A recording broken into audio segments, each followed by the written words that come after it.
to Ignite Humanity Live. I'm your host, Lady JB Owen, and I'm here to share with you ways that you can ignite humanity, inspire yourself, that inspires others, that is ultimately going to inspire humanity. And so today is all about connection. We're talking about connection, ways to create connection, build connection, forge connections, and actually unite one another through connections. I love to share about Ignite moments, those powerful moments in your life that really transform you. And it's through sharing those moments and being vulnerable and authentic enough to tell another person about that pivotal moment that made a difference in your life and how that moment turned into something greater. That's what connects us. In fact, I say all the time, it doesn't matter the color of your skin, the gender, where you live, your country, your nationality, how much money you have in your pocket, or what floor of the apartment building you live on. It really doesn't matter. What really connects us is our truth, our vulnerability, our authenticity, and that honest, genuine, heartfelt story that every single one of us has lived through. Now, many of our Ignite moments are different. Some are similar, but the common denominator is that we all learn something valuable from them. And from that pivotal point of an Ignite moment, we are propelled forward to do something different in our lives that we weren't doing before. Now, some of us, our Ignite moments are difficult and challenging and struggles. And yet some of us have Ignite moments that are just small incremental things, but have a big power and punch. And those Ignite moments ask us to be more of ourselves, to give more, to share more, to commit to more. And that allows us to create a ripple effect for somebody else. Your Ignite moment can pull someone forward. My Ignite moment can inspire you. And the guest we have on the show today, their Ignite moment is definitely going to give you food for thought on how you can build better connections. And truly, when we connect with one another, that's what's going to ignite humanity. A few months ago, I was on a plane and the woman sitting beside me didn't talk for most of the trip, but eventually she did engage with me, and I asked her Ignite moment. When she shared that she had been looking for her father and she had found him after 47 years of searching, it truly made me feel more connected to her. And I layered some of my own experiences about loss and parenting and being a child in conjunction with what she was sharing. And we suddenly felt more connected. And I said to her, if this plane crashed, I would do everything to save you because I felt this kindred spirit towards her. Conversely, if she wouldn't have shared her Ignite moment and that plane went down, I probably would have just saved myself. So I want you to think about the times in your life where someone has told you a story about them, a truthful, vulnerable, honest, genuine story of something that they have been through and overcome. And I want you to think about how that story has made you feel more connected, closer to them, and more unified in their mission to do their life. Additionally, think about your Ignite moment or a story that you have shared, a time when you have let your guard down and been more vulnerable, when you have let people see the truth and who you are, and some of the trials and tribulations you've been through, and how after sharing that story makes you feel more connected and more closer to them than ever. I believe Ignite moments are going to ignite humanity. And it's by sharing them on this show that you are going to feel more connected and they are going to feel more connected and you are going to be inspired to help others and they are going to be inspired to help others. And together we're going to ignite humanity. Well, we're happy that you're here, and we want you to know that you can see this show's recording and all of our episodes on our wonderful platform, ignitehumanity.life/watch. If you'd like to watch any of our previous episodes, you can see them here, and they are all free to you. We don't sell you anything. We don't retarget you or expect you to do anything other than enjoy the power of igniting humanity. So go watch those episodes and stay connected. All right, well, let's introduce our two guests. Now, this is a precedent for Ignite Humanity Live. We are interviewing two guests. Husband and wife team Robert and Noelle have been married 30 years and have spent 25 of that coaching their other couples in conflict management and setting a firm foundation for marriage. They have been missionaries in South America, served as pastor and wife at a church in Denver, Colorado, and they are amazing parents of two beautiful children. Robert and Noelle love helping other couples see the benefits and blessings of strong, trusting relationships, and they're here to share a little bit about how connection can ignite the world. All right, welcome to the show, both of you. Well, thank you so much. Happy to have you here, and blessings. You are christening our first dual guest call, so thank you for being that. I like let's start the motion in motion. What a pleasure. Yes, thank you so much. Well, let's ladies first. Noelle, tell us a little bit about the power of creating an incredible relationship and a connection through some of the training that you do. Yeah, so I mean, connection's a huge part of life, and when you're able to dig into those foundational core things that are part of who you are, you can build that rapport, that relationship that you can build on. And for us, 30 years in, we've done many, many things, and you're not afraid to try new things. You're not afraid to go out and do things or to talk about any of those moments. And communication is very key in a relationship and in building that connection. Because if you, as you said, when you talk about things, when you tell your story, you can build that relationship, and you can put those your own filter, your own history into what that means and how that must have felt, how that must have been. I so agree. And so, Robert, from the male perspective, how is connection vital to marriage? Well, I just think obviously we were each created for connection. We were created for relationships, and not just marriage relationships, but relationships with fellow men. And I think our humanity is at its best when it's connecting and concerned with others. And so when we can create connections as a couple, and then when we can create connections through our lives and through other relationships, only good things can come from those connections when you're putting other people first. And like the example you shared, with the lady sitting next to you on the airplane, connections really do matter. And I think our culture and the world around us is so much selfishness and so much self-focus going on that it's refreshing to be able to create connections both in life and in business that are focused on helping others and growing others all around us without worried about the personal gain involved. It's so true. For 21 years, I lived in a city of 4 million people, and I remember going to the grocery store and it pretty much being silent. Like no one was talking to each other. No one was talking to the checkout girls. I mean, it was kind of like a desolate sort of situation. People were just focused and doing their own thing. And then I flew to a very small island where my sister lived, where there was maybe 2,800 people on the whole island.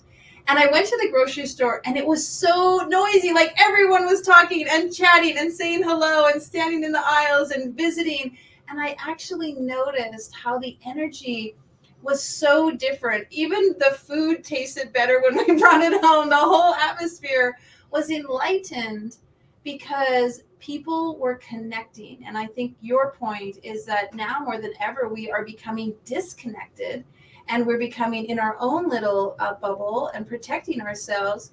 Can you give us some ideas and maybe even a few tips that some of the people at home can use in connecting, not just in marriage, but with teens or kids or neighbors or coworkers? Any great ideas and strategies you have? I'll start with active listening. I mean, God gave us 2 ears and 1 mouth for a reason. If you can listen for the listening aspect and not for a reaction, not for your response, listen to what the other person's really saying so you can hear their heart and they know that you are listening, I think will make a huge difference in most relationships.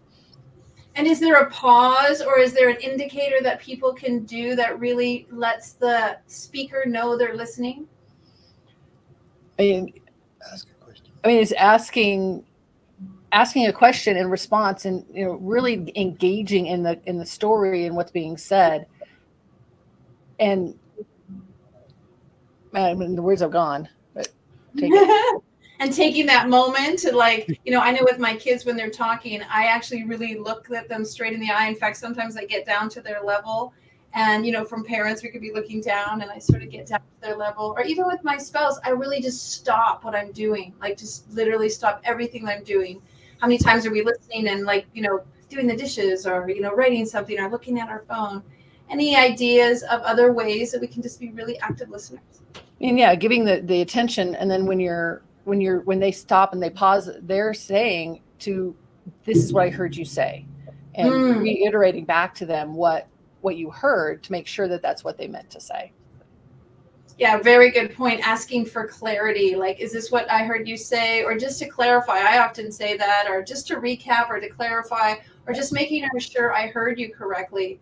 A couple of years ago, I was at an event, and the author of Men Are From Mars and Women Are From Venus was speaking, and he said that he would always say to the person, is there any more you want to share? And then they would share, and then he'd say, is there anything else you would like to tell me about that? And then they would share a little bit more. And he said he did it with his wife. He would literally like continue to just give her more and more prompts in case there was any more she had to say. And she would say it until she truly felt like she was being heard. And I thought that was a really great suggestion by that author. Yeah, I totally agree. And giving them the whole chance, because when you're telling something, you're just giving the overview, the high level, and you're just evaluating the other person's interaction. And if you get the ask questions and draw it out of them, they're more likely to give you the whole story and give you their full perspective and what they truly are trying to say. And it helps them process too, because they're not necessarily thinking through what they're wanting. Mm-hmm. And Robert, do you find that people sometimes like act out or be insistent or create drama because they don't feel like they're being heard? Absolutely. I mean, obviously I didn't at you or anything. I was thinking more about my kids and stuff like that. Well, we raised 2 teenagers too, and so yeah, absolutely. And we have a grandson who's 6 now, and so we get to see the acting out when you're not getting the attention that you want. And the crazy thing that I've always found is just thinking about children, and they bring home the picture from school, and they just want the attention, right? Mom, Dad, look at my picture. Look at the picture. And they want the picture put on the refrigerator. And that doesn't go away as adults. and yet now it feels silly to run home to Mom and Dad and say, oh, look at the business report I got today. My boss is so proud of me. Would you put it on the fridge, Mom and Dad? But the truth is we all want that attention. We all want that acknowledgement. And I think our culture has just created this whole technological idea of connection now that is really fake. It's so superficial, right? We've got thousands of friends on Facebook, and I get thousands of likes to the post I post about the cat licking my face, but there's no connection to any of those people. And so one of the things we missed over the last couple of years, going out to breakfast and seeing the folks that are eating breakfast at the same place every day, and being intentional about asking their names and having a conversation about them or their family. And then over the last 2 years, they've been gone, and we haven't seen them come back. And for me, it's like, wow, did something happen? Did the COVID thing get them? Or are they just not coming back because they're scared? Or are they not coming back because, they don't feel the same connections? And those human connections of people, I think one of the simplest things is our name, right? Just using a person's name and being able to acknowledge them and remembering their name the next time that you see them. And I know so many people are saying, oh, I'm terrible at names. I can't remember names. Well, first, stop saying that about yourself. And second, say, I'm intentional about remembering names, and I want to remember people's names, and I want to connect their name and their face so that the next time I see them, they're going to be honored by the fact that I remembered their name. And then if I remember some detail about them or their family, that's connection. That makes a person feel wonderful that you remember their name, but then, oh yeah, you mentioned something about your daughter last time we talked, and how's she doing? Or, whatever event that they shared and whatever story they shared, because we want our stories to matter and we want people to remember our stories. And so when you can just attach a little bit of that story and their name and their face together in your mind, you will be a great impactor. You will impact lives in a great way, because just saying people's names will make them smile. And that's a superpower that very few people are taking advantage of.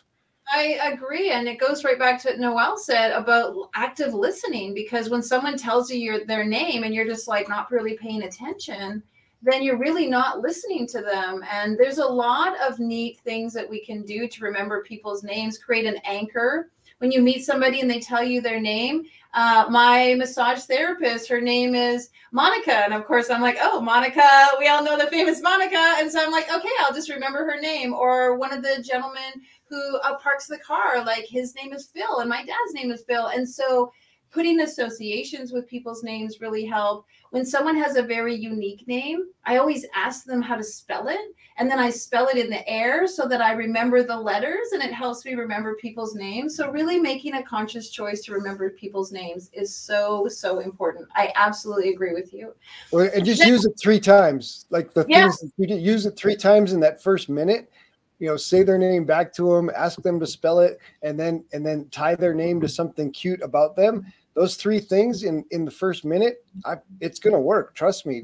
That's pretty powerful memory stuff right there. Right. And also when you forget someone's name, just being really upfront and say it like, I'm so sorry, I forgot your name. Tell me one more time, so I remember it this time. Like really making that effort, but being genuine so that you don't always like you're skirting it. Beautiful, beautiful. Yeah. And you don't have to feel bad about it, because everybody forgets names. They talk about it all the time. They'll be like, oh yeah, my name's this. And then you'd be like, oh yeah, I know it. Now I got it. And yeah. And when you're especially as we get older, you're a friend, you know, when you're honest and genuine, you say, I forgot your name. It shows people how honest and genuine you are. Behavior is how you behave, and do one thing is how you do everything. And I think what you guys are sharing is exemplary of that. Tell us a little bit about some thing that sort of sparked the reason why you do what you do. Why is your mission so compelling to you? And why is helping other relationships so important? What was the thing that sparked all of that in the 2 of you? So we've done lots of things, and we've been around the world. We raised our kids overseas. But 18 months ago, I ended up in ICU after having an open heart surgery, and tubes coming out of all orifices and pokes and everything going everywhere. And not something you want your daughter or husband to have to see. But I had gone from healthy to an aortic dissection, which is 40% fatal normally. And after 6 months of recovery, the realization that both of us had that we need to take advantage of every moment and every day and live life to its fullest. And I went back to work and evaluated that I wasn't doing what I was set here to do. And so I left my job last year to help Robert support and encourage entrepreneurs and couples across the globe to be the best that they're supposed to be and live life that they're supposed to live, and not take advantage of the time we have. We're here for a limited time. We don't know how many days we have left. You know, I want to ask you about that, and I'm so glad you're healthy now. But a lot of people, maybe listeners who have been in situations where their health has been compromised, have chosen a different path where they feel victimized, or they feel like they can't do it, or they sort of go down the slippery slope of getting even worse. What was the thing that made you decide that you were going to reevaluate your life and do something to help others? So I loved the job. I love the people I worked with. It just wasn't 100% me. And I wrote a book in that right after that 6-month period, and I started writing and sharing my story. And I realized after over almost 50 years of life that my story matters, and it doesn't matter what kind of story it was. I always thought that I didn't have anything special to share, but I have 50 years worth of life that it made me who I am today. And nobody else has those compilation of stories or events. It's who I am. It's who God made me to be. And it took time, but I wanted to help other women not have to think that they are not purposeful, they're not valuable. And I mean, personally, my goal is just to help women have healthy relationships and be the person that they're meant to be, because nobody else is going to do it for them. I always say that when you tell your story, you transform your life. Would you say that writing your book and telling your story has transformed your life? Definitely. I am not the same person I was 12 months ago, let alone 2 years ago. You have to tell your story. It's what we are here for. We are very unique and very special in who we are, and we have unique gifts and talents and purposes and passions, and nobody's going to tell your story for you. Tell us the name of the book so that we can have our eyes out for it. The book I wrote last year is called Dream Life Planner. It's a workbook on figuring out where you're at and where you want to go.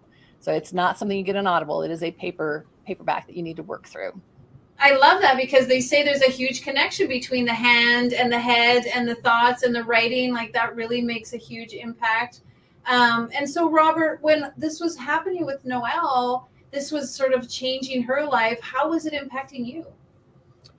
Well, obviously my role at the time was to support her. And I think, we have a great deal of trust in God. And so part of it was asking God, what is it that I need to learn from this? What is it that needs to happen for us moving forward?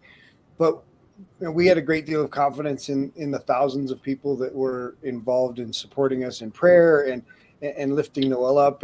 And we did have a very positive spirit and had a positive expectation, for a positive outcome, which I think really does play a role in having, been in this entrepreneurial space and wellness space enough to see the impact of your mindset on healing and the impact of your expectations on outcomes is so important. And so I think, even our close friends, our close chaplain friends were surprised by my positive spirit. First of all, when it happened and I called both our kids, and my son lives in another state, and he said, "Do I need to come home?" And I said, "No, I think everything will be fine."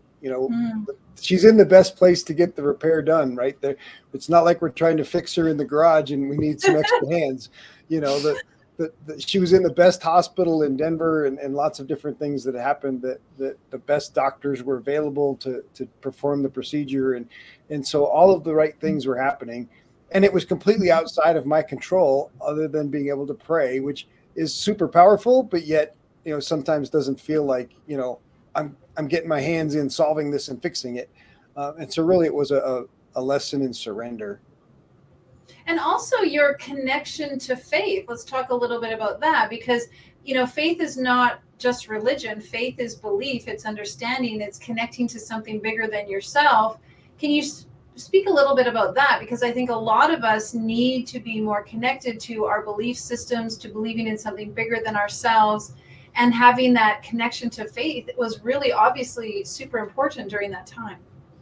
For me, it was signing the document to go into surgery was just like another piece of paper, like a mortgage document.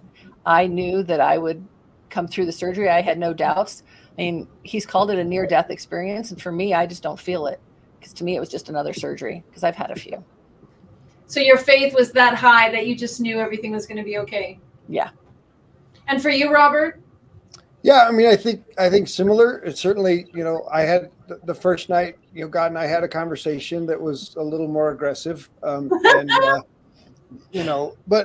it was that moment of, I don't want to live without her, and so I really need to understand what's happening in this situation. But then it was also, do what you can do, and for me, it was a stark reminder of not taking another day for granted, and doing everything I can do each day to serve other people is just too important, to be wasted. And so it was a reminder that, keep doing what we're doing, but do it with more intensity.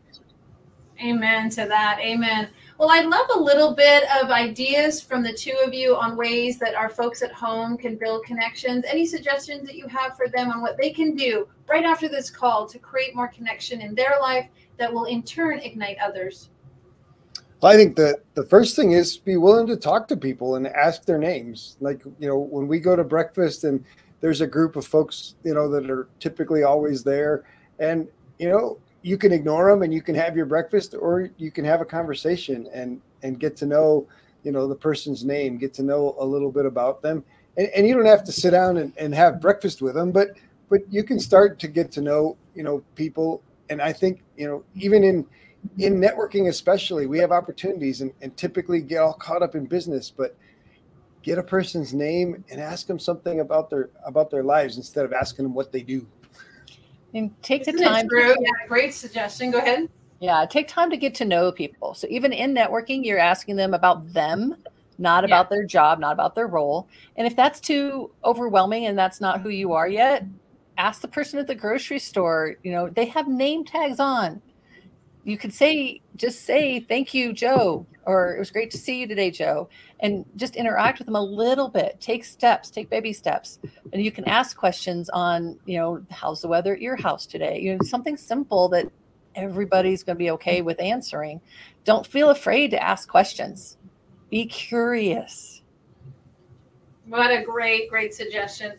Well, we have a ways for people to reach out. We're going to put that up on the screen so they can find Robert and Noelle Patterson and find out a little bit what they're doing at addvaluetolife.com, learning about relationships, about entrepreneurial coaching. Thank you so much for being on the show. Obviously, it's evident that the two of you have a great connection and beautiful communications, and you're an inspiration to all of us. So thank you so much. Well, thank you, Lady JB. It was a pleasure being here. You got it. Take care. Well, I love their story and I love their inspiration because it proves that each and every one of us can make a connection. And in fact, when you learn people's names or you ask people to share a little bit about themselves, you actually start forging more of a unity. And what I love is to go out on a limb and ask people, hey, what's your Ignite moment? What was that moment that really changed you and defined you? And so often I hear people pause and look up and they wonder and they have to think about it. But undoubtedly, they always remember that exact moment, that second, when something happened in their life that changed them.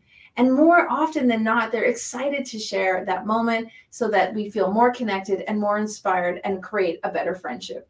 Well, if you know somebody who's got an incredible Ignite moment and they're doing something to ignite humanity, please let us know. Fill out our type form at ignitehumanity.life/share. And if you know somebody who's doing something and you want us to know about them, fill out the form for them so we can reach out to them and maybe have them on the show. If you want to know what are the things we're doing to ignite humanity, you can go to our website. We're doing books and documentaries. We're doing episodes and all kinds of initiatives to create igniting humanity around the planet, ignitehumanity.life. And if you would like to contribute to one of the ways that we are igniting humanity, we are building schools overseas in third world countries, and one brick at a time, we are creating possibilities and igniting humanity in children's lives. So go to ignitehumanity.life/donate and give us just $1, $2, $5. A very small contribution makes a big impact because every dollar buys a brick to build in the school. And we know that together we can make a huge difference, one brick at a time. Well, if you would like to watch this episode again and find out more about Robert and Noelle, please go to ignitehumanity.life/watch, and you can see all of their episode and all the other episodes we've done here. We're coming to you live each and every day, Monday through Friday, sharing ways to ignite humanity, making sure that no matter where you are on the planet, no matter any of your conditions, you can shift the paradigm and create a new impact in your life that is absolutely going to ignite others. Principle number 2 in the Ignite Humanity principles is unite all people and connect everyone. And we're doing that diligently every day to make sure we can ignite humanity in that very special way. I'm your host, so happy to be here. Have a great day and go out and ignite someone's life. Now, more than ever, we need to come together to connect with one another.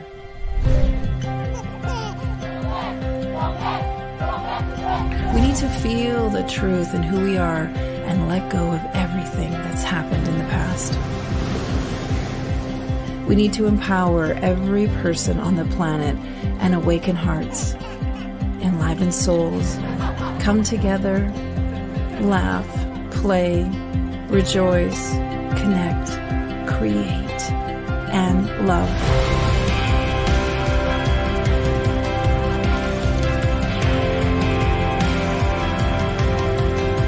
It's time to ignite humanity. We want you to be a part of something that will impact the future for everyone. We want you to tell your story, share your Ignite moment, show people who you truly are. Be a part of igniting humanity and making a difference in the world and all of our futures.